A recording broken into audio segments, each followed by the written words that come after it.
Hi everyone, hope you are doing well from wherever you're watching this channel, depending on the time zone.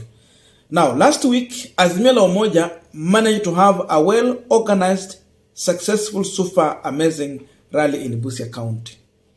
And after that, Ruto has been watching how Azimio have been conducting themselves.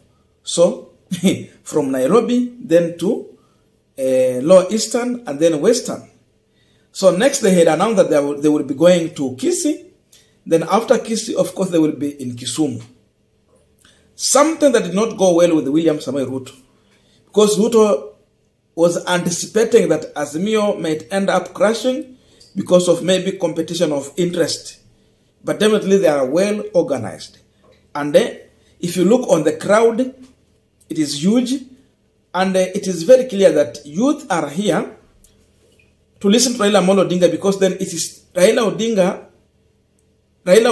and the Kenya Kwanza team is the only people who are willing to listen to the people. But if you go on William Ruto's side, the only thing he's offering to the youth is prayer. When they ask for food, he offers prayer. When they ask for job, he offers prayer. When they ask for an enabling environment for the business, he offers prayers.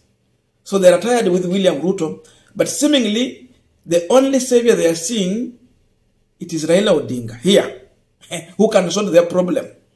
So Ruto has been trying to use the elected leaders and among other local leaders within the Kisii County to frustrate the Azimio la Umoja event that is will be happening on Friday.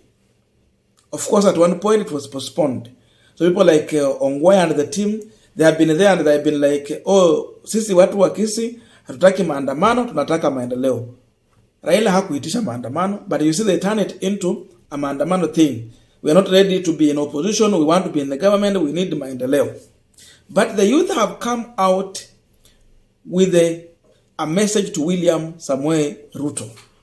And they are very clear that for now we don't have jobs, we don't have food, and we see like someone want to joke with our 2010 constitution in terms of freedom of speech, among many other things. So because of that, they are saying that they are ready to welcome Raila Odinga to listen to him. And if it means that to protect their freedom of speech, having maandamano, they are also ready for that. Listen to them, then shortly we will continue with this conversation. MDD! MDD! Hii ni jeshi ya baba hapa Kisii na Nyamira. Tunataka kuwaambia nyinyi watu ya UDA na bottoms up kwamba huyu mzee Raila Amolo Odinga mnasema ati atafanya maandamano na ni People's Consultative Forums anafanya, People's Baraza, na kama ni maandamano ambayo ndio ilifanya tukapata multi-party democracy, basi tutafanya. Kama ni maandamano ambayo ilifanya tukapata katiba ya 2010, basi tutafanya. Kama ni maandamano ambayo imetupatia freedom of speech and expression, basi tutafanya. Kama ni maandamano ambayo italeta vijana wapate kazi, basi tutafanya. Kama ni maandamano ambayo imefanya wewe Ruto, wewe Zakayo mtoshe ushuru ukapata kazi, na hiyo sahani ambayo constitution ya 2010 ilileta unataka kunia ndani, sisi tutafanya maandamano. Whatever we are doing is peaceful consultative forums. Elewa hivyo wewe Zakayo. Peaceful consultative forums ambapo wananchi wanakuja wanaongea na kiongozi wao Raila Amolo Odinga na wanaleta agenda yao kwa meza. So Ijumaa sisi tuko pale Kisii na tutafanya mkutano, mpende msipende, mpende msipende, mpende msipende, mkuje msikuje, mkuje msikuje. Na Ongwaye wewe acha tukwambie Ongwaye ya to kunie sani kwa ragirire ime moisonde igara ira nero kubwata koboko agakokoro mugavana bona matuko ayalire iga ngana ende kwa ruro mugavana ngana tate kuwe bacha iga ngocha kota iruto ngano mwanjete. Now we're going to continue with our panel discussion, but just a quick request for those who are watching and you're not subscribed, please consider subscribing. To our channel subscribers, I must say thank you so much, and again to all our viewers, please give this video a thumbs up. Thank you, and back to this discussion. Now, personally, I have been doing my own research. From the time William Ruto was a member of parliament, then he became a deputy president, and now the president. I'm yet to see any single thing that you can point at it and say that, yes, for this one, we can credit William Samoei Ruto. that this is what he did to Kenyans positively. I'm yet to see anything. In fact, what you can see, it is all about opposing all good things that came through struggle, maybe maandamano yenye anakataa, and pushing through the National Assembly. He has been one man who was always against change. He is the one man who would always want to have the status quo remain the same. And I'm sure these youth have been also watching on the same. That's why they're saying that if it means to demonstrate is the only way we can defend democracy, or we got our democracy, so be it, they are ready to demonstrate. And they're very clear that if it means demonstration is what brought the 2010 Constitution, so they are ready for it.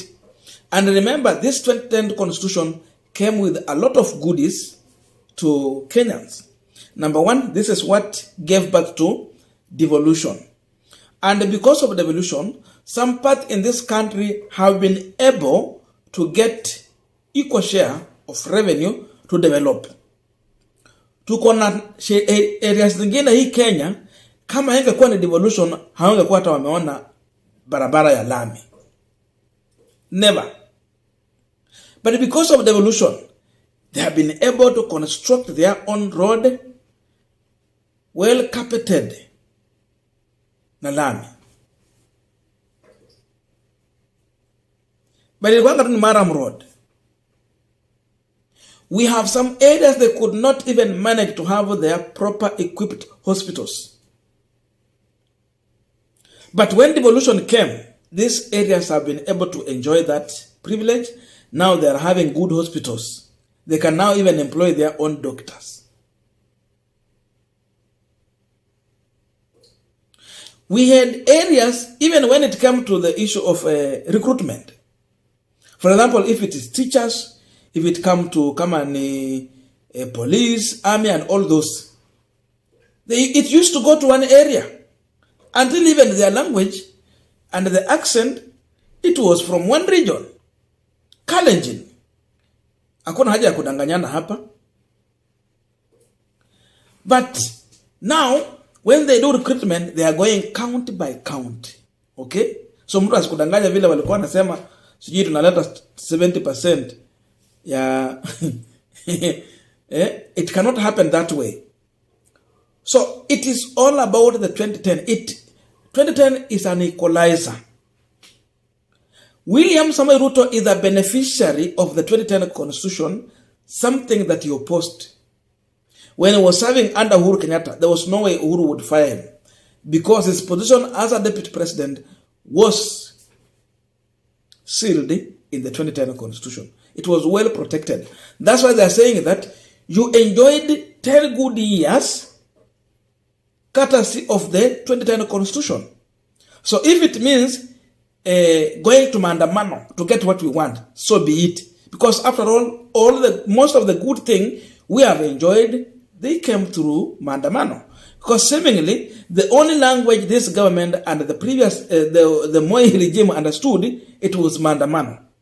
Anything you need, you have to go to maandamano. And seemingly, the way William Ruto is operating, it just needs people to go to the street, not even this baraza we are having, so that you can understand this language. Because now unajua itafika hiyo wakati. Because now when people say we are hungry, he called for a meeting to pray for the people. Prayer and hunger. I think hunger need food. Umekuja kwangu mimi ni njaa. Sasa unaniombea na hujanipea chakula. Si nitakufa tu. That's why youth are saying that we are welcoming Raila Odinga, nothing is going to stop him. And Raila is recruiting youth, of course, movement for defense for democracy. So that is his team in already watu washajipanga kule Kisii. Kabla hata yeye mwenyewe hajafika huko, awaambie vile wanapangana pale. So they are saying that if it means we demonstrate for us to get jobs, then we will do so. Because Ruto is not understanding the language they are using as of now when they come out to say that we don't have jobs. So Raila will call for this, but after this, if we will not understand this language, next thing, the youth are very clear. Maybe the language Ruto will understand is demonstration and ejection. Another talk of his P. That could be the only language he understands. So the truth is that if Ruto was offering a solution, then what few individuals in Kisii who are saying that we are not ready for Maandamano are talking about, many will talk about it. But because there are a few people who have been paid, unajua wanaongea kwa sababu tumba zao zimeshiba. Hawatoki tu from nowhere to start speaking these things. These are the people who are regular visitors at Statehouse. So wanaenda wanapata basha yao, wanarudi huko na kelele. But people are telling them, listen here, we are the majority. So you cannot gag us. You can't. We will have our way. And indeed the majority will always have their way. So Kisii is ready for Raila Amolo Odinga because Raila is pointing out to serious issues.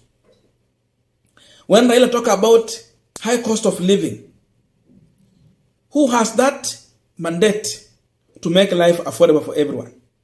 Who has that instrument of power? Ruto is the only man who has that veto power. Because seemingly he's in office, either legally or illegally. He's there in that office. Raila will only point out. So it is him to play his role, then the rest will happen. As long as he will only take care of few individuals through the visit in Statehouse. Statehouse haitoshiwa Kenya wote kufikia. The rest watakuwa na Raila kwa hizo mikutano. So seemingly Ruto might not succeed in his way to frame Raila Odinga event like Maandamano. Because this thing of Maandamano imekataa, it has refused to hold. Again, he cannot succeed to stop it. Because seemingly Raila has something to tell people. And yes, people are buying into it, but Ruto has nothing to tell people because as of now, he don't need to give promises or pledges. What he needs to do is to implement because right now, he is in power. Biblia aliweka chini kitambo ama bado ingani tu. Na hata alinuanga Biblia wapi.